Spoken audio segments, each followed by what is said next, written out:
como funciona o gráfico de range e um pouquinho mais, um overview geral desse gráfico, que é um gráfico muito legal e parecido com esse gráfico de Candlestick, mas é muito melhor, tá? Vamos lá, vamos ver como é que funciona esse cara aqui, tá?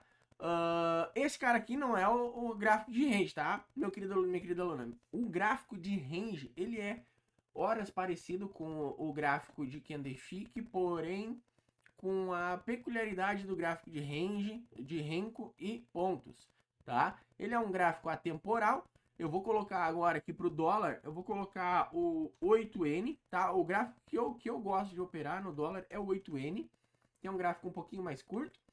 Ou, né, se você gosta de um gráfico um pouquinho maior, 15N, tá bom? Então a gente vê aqui que o preço já abre aqui, faz um pivô, uma formação de um pivô aqui. E aqui poderia ter dado umas compras, ó. Olha só que legal que esse gráfico, cara. Olha isso aqui, cara. Só com esse gráfico eu consigo ter uma visão muito mais fácil. Papum, rompeu aqui, ó. Eu entro comprado aqui, stop aqui, vai ser feliz. Lá em cima ele lateraliza e tal. Ele faz esse pivôzinho aqui, ó. Eu posso entrar vendido aqui com stop aqui, pum. Aqui mais uma venda, pum. Tá? Então, ele é um gráfico muito legal mesmo. Se eu coloco uma média de 20 aqui, por exemplo, média móvel, tô fazendo bem rapidinho, tá? Só para você ver aqui quão bom é esse gráfico. A média móvel de 20, normalmente ela deixa desenhado o pivô. Quando o preço rompe aqui, ó, rompeu, tá? Vamos lá. Rompeu a média. Qual que é o pivô? Esse cara aqui. Então, posso entrar comprado aqui? Não teoricamente, mas você pode aguardar uma volta. Compra, stop losszinho aqui embaixo. Vai ser feliz. Aqui, ó. Papum. Venda, stop na média. Vai ser feliz. Na mesma região é complicado. Por isso, uma tendência tem que se movimentar para cima e para baixo em topos um acima do outro. E numa tendência de baixa, um abaixo do outro. Então aqui a gente percebe que ele deveria ter feito esse aspecto aqui, ó, e não ter voltado para cá, né? Então aqui gera uma região um pouco chata. Mas olha só que bacana que é esse gráfico, gente.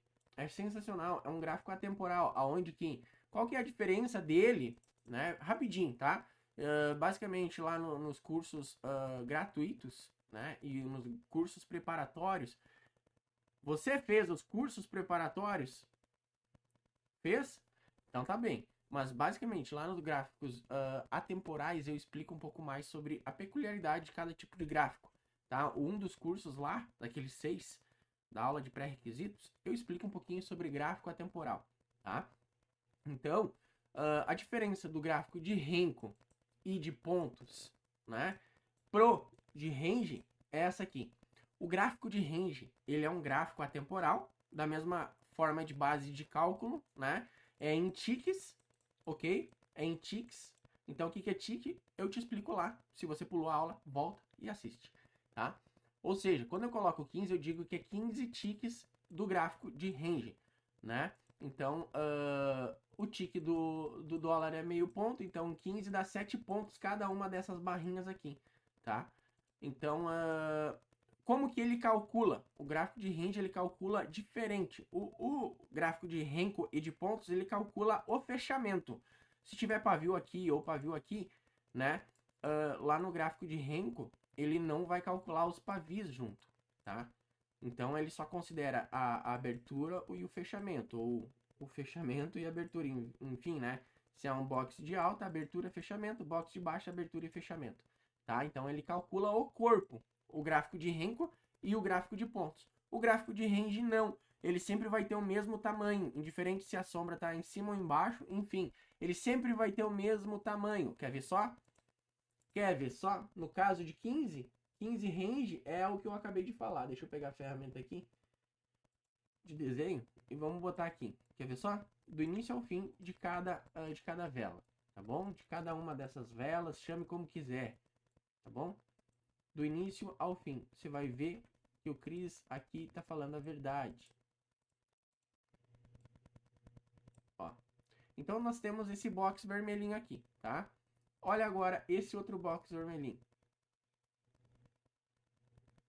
Do mesmo tamanho, do mesmo tamanho, do mesmo tamanho, do mesmo tamanho, do mesmo tamanho, entre o pavio né, entre a mínima e a máxima, basicamente. Essa é a grande diferença do gráfico de range para o de pontos e o de Renko. O de range, ele calcula a máxima e mínima. O de pontos e Renko calcula a abertura e fechamento para se formar um box ou um candle, né? Um desses candles aqui. Então, todos eles têm sempre o mesmo tamanho, mesmo tamanho, mesmo tamanho, mesmo tamanho, mesmo tamanho entre pavio, né? E a mínima desse aqui, ele veio de cima para baixo, né? Então, aqui nesse cara aqui, o que eu tenho de informação? Nesse cara aqui, eu não tenho pavio em nenhuma extremidade. Então, eu tenho a abertura, ele é um box de alta. Eu tenho a abertura dele e eu tenho o fechamento. Só que desse próximo carinha aqui, eu tenho uma abertura e um fechamento, porém eu tenho uma mínima. Ó, eu tenho abertura, eu tenho um fechamento. Eu tenho uma mínima aqui, tá? Aqui eu também tenho uma mínima, abertura e fechamento. Uma mínima, abertura e fechamento. Aqui eu tenho uma máxima, abertura e fechamento. Por que que esse abertura em cima, né? Então isso é a parte estrutural de um candlestick. Candlestick de baixa, né? É esse comportamento, de alta é diferente, tá? Então, esse é o gráfico de range, gente. Ele é um gráfico muito legal, tá? Bem bacana. E é o gráfico que a gente está focando dentro desse curso gratuito aqui. Gratuito não. Um curso praticamente gratuito, porque é um valor muito inferior do que o curso entrega, tá? Só nas regras de coloração você pagaria uma fortuna, tá? Então, esse é o gráfico de range, um gráfico bem simples de se entender, com poucos gatilhos, tá? A gente vê alguns gatilhos como, por exemplo, um martelo, em caso de compras, né? Um padrão um pouquinho mais grande assim, tá? Engolindo um outro, de repente, tá? Que daí isso aqui, lá nos candlesticks se chama de engolfo, tá? Aqui a gente vê um engolfo aqui, né? Porém, é contra uma média, contra uma tendência primária. Então, a gente vai sempre entender a favor da tendência. Ou seja, que é um padrão de 3. Ó, venda. Tá? Aqui é um engolfo, ó, um engolfo. Ele engolfou o candle de alta. Esse é o candle de alta. Veio um outro e engolfou ele. Tá? Então, esse cara aqui é o principal pra gente também. Tá? O que eu mais gosto é a estrela cadente em vendas. Tá? É essa aqui. E para compras, esse cara aqui. Tá? E daí a gente utiliza os engolfos também para poder fazer operações. Tá? Basicamente são dois padrões. Somente dois padrões. Não há 33 padrões de candlestick como muitos ensinam aí fora. Tá? Aqui a gente tem poucos padrões. O que realmente importa quando eu estou numa tendência de baixa, de alta, tá? Eu tenho a nuvem, você vai aprender a utilizar a nuvem, tá? O preço está se deslocando para cima. Quando ele vem na região, é aqui que eu quero um desses dois padrões para mim comprar, para mim poder comprar. Ou um padrão de compra assim, ou, né, um box vendedor aqui e um engolfão aqui bonito, tá? Para mim poder comprar aqui ou no meio, como vai comprar e como vai vender, eu vou ensinar ainda, tá bom? Então, numa tendência de baixa, é só inverter a ideia. Olha aqui, ó, que legal. Ó, esse cara aqui é muito legal. Pô, ó, aqui um engolfo, ó. Pô, só que aqui já tava acabando a tendência, tá? Tem que cuidar com isso aqui, ó. Olha só com uma média de 20, gente, a gente já faz uma brincadeira bem legal aqui, ó. Pá, pum. Tá? Aqui, óbvio que a gente só tá olhando o gráfico puro, mas quando a gente pega e interpreta isso aqui, pá, pum, pá, pum, pá, pum, a gente vê que tem uma região aqui, ó. E do nada vem uma porrada dessa. E quando volta, vem aqui e a média já se inclina. Olha só essa compra bonita. Replicando esse caixote aqui para cima, gente. Ou pegando alvos de Fibonacci com esse pivô, né? Então é muito legal esse gráfico. Muito legal mesmo. Muito mais fácil de entender do que, por exemplo, esse gráfico aqui. Tá? Muito mais fácil. Tá bom? Cheio de padrão, como é que eu vou comprar num assim, ó, 14 pontos, tá? Essa já é a grande diferença do gráfico de candlestick, se você tá vindo. Olha só, como é que eu vou comprar? Eu vou botar meu stop técnico aqui. O técnico aqui na média, tá? Olha quanto que dá de stop. 19, 18 pontos. Vamos chutar 18 pontos para inteirar. Não ser tão assim, exagerado. 18 pontos. Mas olha agora, no gráfico de 15N, quanto que dá de stop? Eu acho que tá aqui, né? Eu quero pegar esse aqui, cara. Eu quero pegar esse caso aqui. Vamos ver. 5 minutos. Aqui. É esse caso aqui, ó. Exatamente. Não tem onde eu deixar stop, ó.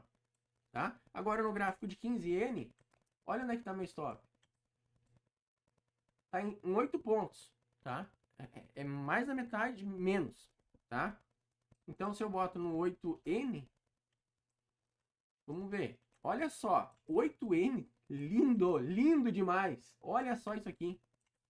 Tá entendendo, gente? Olha só isso aqui. Olha o pivô desenhado aqui, gente. Tá? Aqui, ó. Compra. Ó, um engolfo, compra. Olha lá ainda, ó. Compra, compra.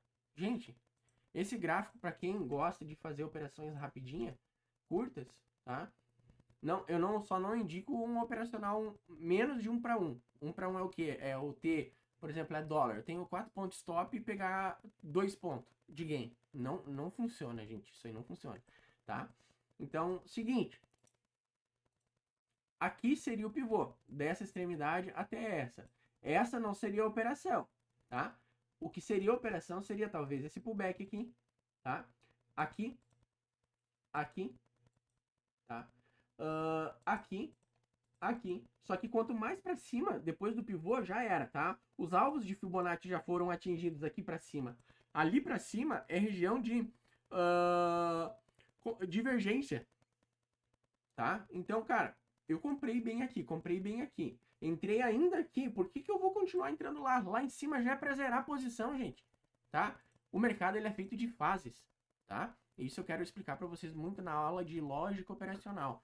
Só a aula de lógica operacional poderia cobrar muito bem uns R$ 400, brincando, tá? Que vai ser uma aula sensacional que eu quero mostrar para vocês a lógica desse negócio aqui, tá bom? Beleza? Vou ficando por aqui e valeu. Tchau, tchau.